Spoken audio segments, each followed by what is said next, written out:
أعوذ بالله من الشيطان الرجيم بسم الله الرحمن الرحيم அலிஃப் 2 இந்த ஃபைலுடைய பேர். இது பார்க்கும்போது ஒன்று மாதிரி தெரியும், ஆனால் ஒன்றும் இல்லை, இது அலிஃப். ஏன்னா இந்த மாதிரி தர்த்தீபாக ஒரு நேம் வச்சுக்கிட்டோன்னு சொன்னால் அதை நம்ம மறுபடியும் அதை எடுத்து பார்க்குறதுக்கு ஈஸியாக இருக்கும். அப்படிங்கிறனால அலிஃப் 2 நம்ம ஏற்கனவே பார்த்தோம். அலிஃப் 1 சொல்லி தஜ்வீதுடைய இன்ட்ரோடக்ஷன். இது இப்போ அலிஃப் 2. இதில் நாம் பார்க்க போகிறது என்ன அப்படின்னு சொன்னால், முதலாவது எழுத்துக்களுடைய அறிமுகம். அரபி எழுத்துக்கள் அது மொத்தம் எத்தனை இருக்குது அப்படிங்கிற அந்த எழுத்துக்களுடைய அறிமுகம் இதில் நம்ம பார்க்க போகிறோம். நாம் இதை பார்க்கறதுக்கு முன்னாடி என்ன நோக்கத்துக்காக வேண்டி நாம் இதை கற்றுக்கொள்கிறோம், என்ன நோக்கம் இல்லாமல் எந்த ஒரு விஷயமும் இல்லை. என்ன நோக்கம், நம்ம கற்றுக்கொள்ளக்கூடிய நோக்கம் என்ன? தஜ்வீது மட்டுமல்ல, வேறு எந்த அமலாக இருந்தாலும் சரி, அதனுடைய மக்சத் என்ன, எந்த நோக்கத்துக்காக வேண்டி அதை நம்ம கற்றுக்கொள்கிறோம் அப்படிங்கிறத முதல்ல நம்ம சரி செய்யணும். நீயத்துன்னு சொல்லுவோம். இந்த நீயத்தை நாம் முதல்ல சரி செய்யணும். நாம் கற்றுக்கொள்கிற இதை வச்சு யாரும் பேரோ புகழோ வேறு எந்த விதமான நோக்கம், நம்மளை பார்த்து திறமையானவங்க அப்படின்னு சொல்லணும், எந்த நோக்கம் இல்லை. நம்முடைய ஒரே நோக்கம் அல்லாஹுடைய பொருத்தம். நான் செய்யக்கூடிய இந்த அமலின் மூலம் அல்லாஹ் என்னை புரிந்து கொள்ள வேண்டும். இதுதான் நம்முடைய ஒரே நோக்கம்.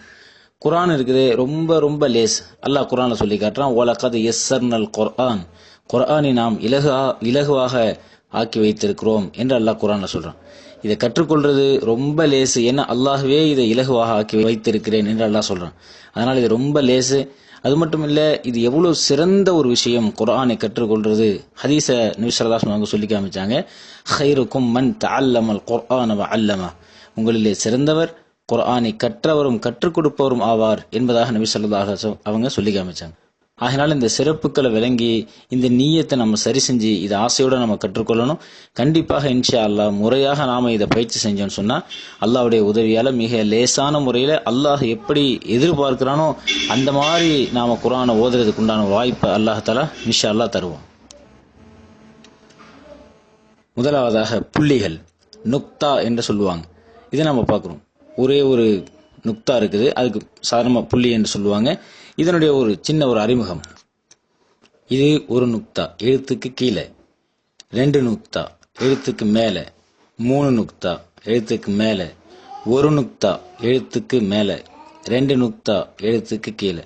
உங்களுக்கு போக போக அந்த பயிற்சியிலே விளங்க ஆரம்பிக்கும். ஆரம்பங்கிறதுனால ஒரு சின்ன அறிமுகத்துக்காக சில எழுத்துக்களில் புள்ளிகள் வரும். அதை நாம் ஒரு சில எழுத்துக்களில் மேலே இருக்கும், கீழே இருக்கும், 2 3 இருக்கும். இந்த அடிப்படைகளில் அந்த புள்ளிகளை மட்டும் நாம் என்ன செஞ்சு கொள்வது, புரிஞ்சு கொள்வது. இப்போ நாம் பார்க்க போகிறது எழுத்துக்களுடைய அறிமுகம். இந்த முதல்ல இந்த 4 எழுத்துக்களை மட்டும் நாம் தெளிவான உச்சரிப்போட பார்க்குறோம். அலிஃப், ப, த, ச. இந்த ச என்று சொல்லும்போது 2 பல்லுக்கும் இடையில நாக்க வெளியில நீட்டின மாதிரி வச்சு சொல்லணும். ச, ச, ச. அலிஃப், ப, ச, ப, அலிஃப், ச, ப, த, அலிஃப், த, ச, அலிஃப், ப, த, ச. இப்போ இது நீங்களாகவே பயிற்சி செஞ்சு பாருங்க.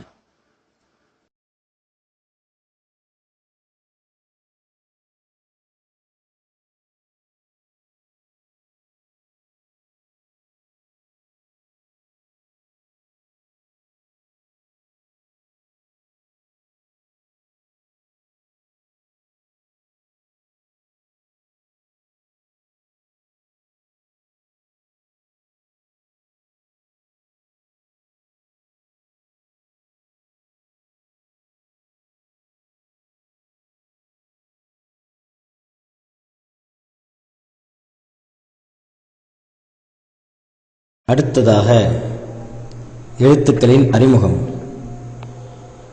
ஜீம். சில எழுத்துக்களை நீட்டி ஓதணும், அதில் ஜீமும் ஒன்று.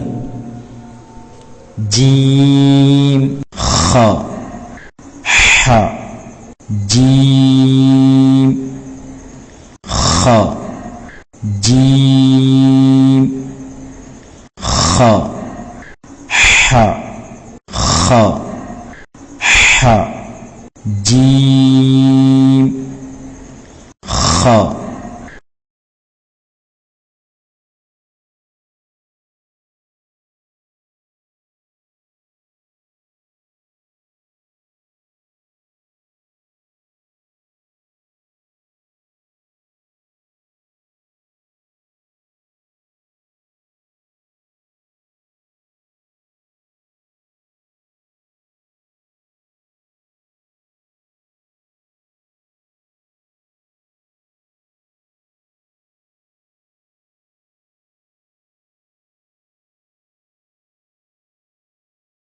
ஹதீஸில் நபி ஸல்லல்லாஹு அலைஹி வஸல்லம் அவங்க சொல்லி காமிச்சாங்க, சிரமத்தோடு குர்ஆன் ஓதுனா 2 மடங்கு கூலி.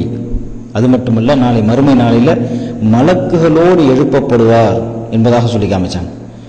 முஸ்லிமில் அறிவிக்கப்படக்கூடிய ஹதீஸ், ஆயிஷா ரலியல்லாஹு தஆலா அன்ஹா அவங்க அறிவிக்கிறாங்க, நபி ஸல்லல்லாஹு அலைஹி வஸல்லம் சொன்னாங்க, அல் மாஹிரு பில் குர்ஆன் மஅ ஸஃபரத்தில் கிராமில் பரரா வல்லதி யக்ரஉல் குர்ஆன் வ யததஅதஅ ஃபீ வஹுவ அலைஹி ஷாக்குன் லஹு அஜ்ரான்.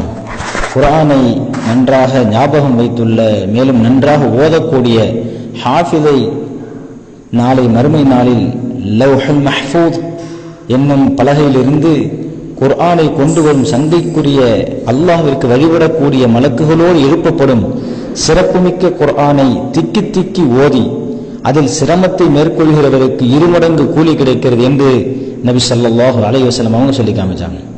சிரமம் இருக்குது, திக்கி திக்கி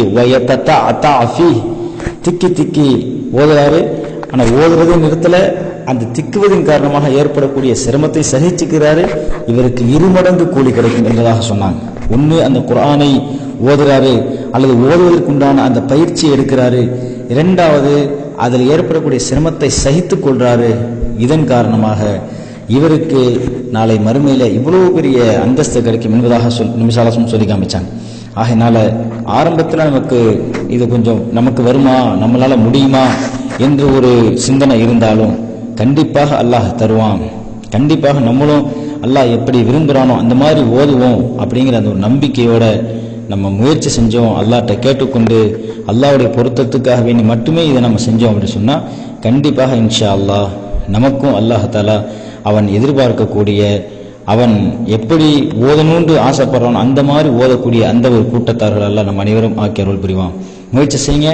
அடுத்தடுத்த பாடங்களில் இன்ஷா அல்லாஹ் மேலும் மேலும் இன்னும் அதிகமான முயற்சி செஞ்சு மிக விரைவில் குர்ஆன் ஓதக்கூடிய ஒரு நல்ல சூழ்நிலை ஏற்படுத்துவோம். அல்லாஹ் உதவி செய்வானாக.